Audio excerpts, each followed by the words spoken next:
जय आदिवासी, जय भीम। सबसे पहले मैं इस पवित्र धरा को प्रणाम करता हूँ, नमन करता हूँ और यहाँ उपस्थित आदिवासी समाज के हजारों हमारे क्रांतिकारियों को जय जोहार, जय आदिवासी कहता हूँ। हमारे पुरखों को नमन करता हूँ और मैं दिल की बात आप सबको बताना चाहता हूँ कि मैं आप लोगों से सीखने के लिए आया था, मैं अपना भाषण देने के लिए नहीं आया था, लेकिन फिर भी मंच का और आयोजनकर्ताओं का और आदिवासी एकता परिषद का तहे दिल से धन्यवाद और आभार प्रकट करता हूँ कि मैं अपने कुछ सुझाव आपके सामने अपने रखने जा रहा हूँ। साथियों, सबसे पहले मैं हमारे जो पूर्व वक्ता है उन्होंने बहुत अच्छी बातें कही है, बहुत कुछ सीखने को मिला है।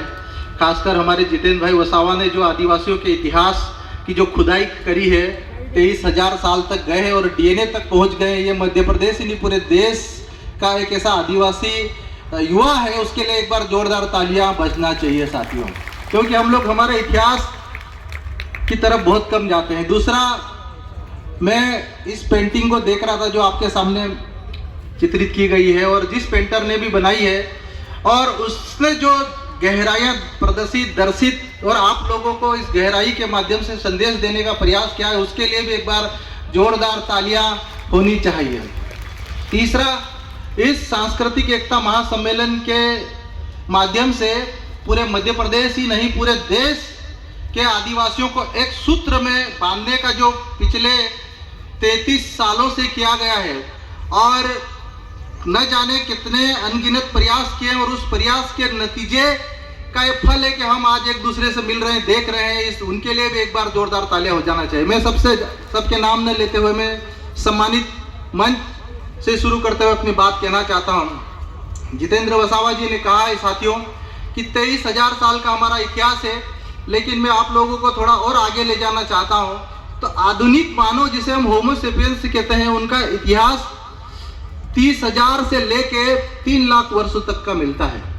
और मानव हिस्ट्री, मानव इवोल्यूशन का बात करते हैं तो लगभग अभी तक जो वर्ल्ड में जितने भी रिसर्च हुए उनके वैज्ञानिक प्रमाण आए हैं कि बंदरों से धीरे धीरे हम इंसान तक कैसे पहुंचे, तो उसका हिस्ट्री जो मिला है 10 लाख साल तक का इतिहास है।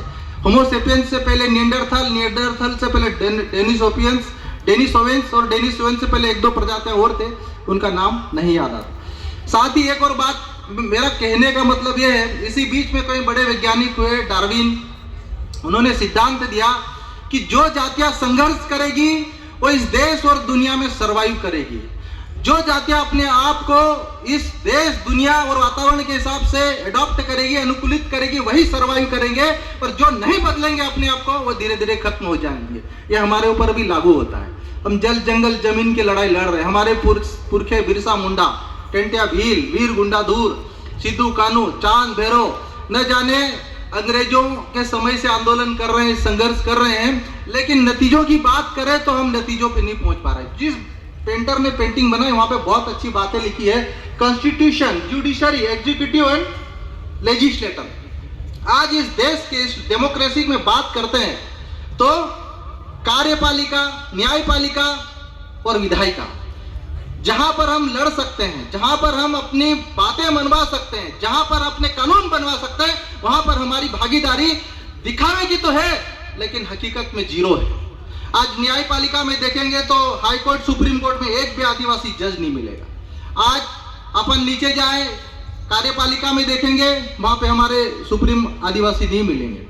और मैं यही कहना चाह रहा हूं, मूल बात यही है साथियों कि जो ज्यादा ताकतवर होगा वही इस देश और दुनिया पे सत्ता करेगा, शासन करेगा। और आज हमारा आदिवासी, आप देख रहे हैं इस चित्र में, देखिए, एक तरफ अरावली, बीच में मां नर्मदा, दूसरी तरफ सतपुड़ा के जंगल, और तीनों खतरे में है। और खतरे में है तो जिम्मेदार सिर्फ आप हम नहीं, हमारा इस पूरा समाज भी जिम्मेदार है। क्योंकि अगर इस डेमोक्रेसी में रह के अगर हम लोग अपने अधिकार नहीं ले पा रहे, लोकसभा विधानसभा में जाकर संसद पर चढ़कर कानून नहीं बना पा रहे, तो हमें डूब मरना चाहिए। क्योंकि अगर हम फॉलो करते हैं तो लड़ना पड़ेगा, और जो लड़ेगा, जो संघर्ष करेगा, वो इस दुनिया में और देश में और प्रदेश में सरवाइव करेगा। लेकिन हम लोग लड़ना भूल गए, बोलना भूल गए।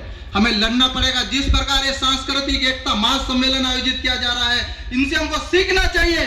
सांस्कृतिक नाम पर एकजुट हो, राजनीतिक एकता के नाम पर एकजुट हो, और सामाजिक रूप से भी एकजुट हो, और इकोनॉमिकली ताकत के रूप में भी एकजुट हो। आज हम इकोनॉमिकली सबसे ज्यादा पीछे हैं। तो मैं यही कहना चाहता हूं, मेरा मूल यही है कि हमें मिलकर संघर्ष करना है। और हम सबके सामने जो आज इस मंडाल में बेचे इस मंच पर बैठे हैं, हमारे सामने चुनौतियां हैं कि देश में जो नोटिफाइड 700 के लगभग ट्राइबल कम्युनिटी है, उनको एक मंच पर आना होगा, और लगभग 500 नॉन नोटिफाइड ट्राइबल है, उनको एक मंच पर आना वाला होगा। हम मिलकर लड़ेंगे और जीतेंगे। बस यही मेरा आप लोगों को सुझाव है। आखिर में मैं अपनी नारा लगाना चाहता हूं, उसके साथ हमारा काम, हमारा काम, एक तीर एक कमान, एक तीर एक कमान। मैं एक बात बोलना चाहता हूं कि अधिकार हमारे जीने के तो चढ़ के लेंगे सीने से, क्योंकि मांगने से नहीं मिलेगा, छीनना पड़ेगा। साथियों, ये समय बदल गया है, ये वक्त की मांग है। अधिकार हमारे जीने के चढ़कर लेंगे सीने पे, छाती पर चढ़कर अपने अधिकार लेना पड़ेंगे तो मिलेंगे। साथियों, ये हमको हमारी सोच में बदलाव लाना पड़ेगा। आप सभी को जय जोहार, जय आदिवासी, धन्यवाद बहुत बहुत, जय भील प्रदेश। धन्यवाद।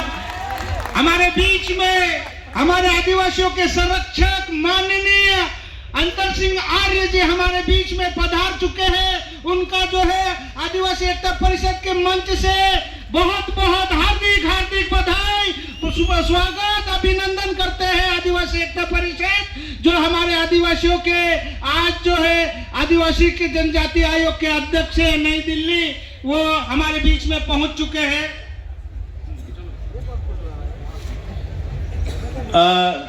अब आइए,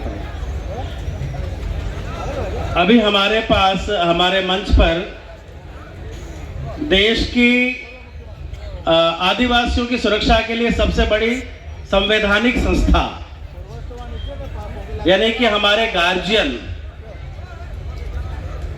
हमारे अधिकारों की रक्षा के लिए एक नियामक संस्था है, उसके प्रमुख श्रीमान अंतर सिंह जी आर्य साहब हमारे बीच पधारे हैं। पूरा आदिवासी एकता परिषद और आदिवासी समाज आपका स्वागत करता है।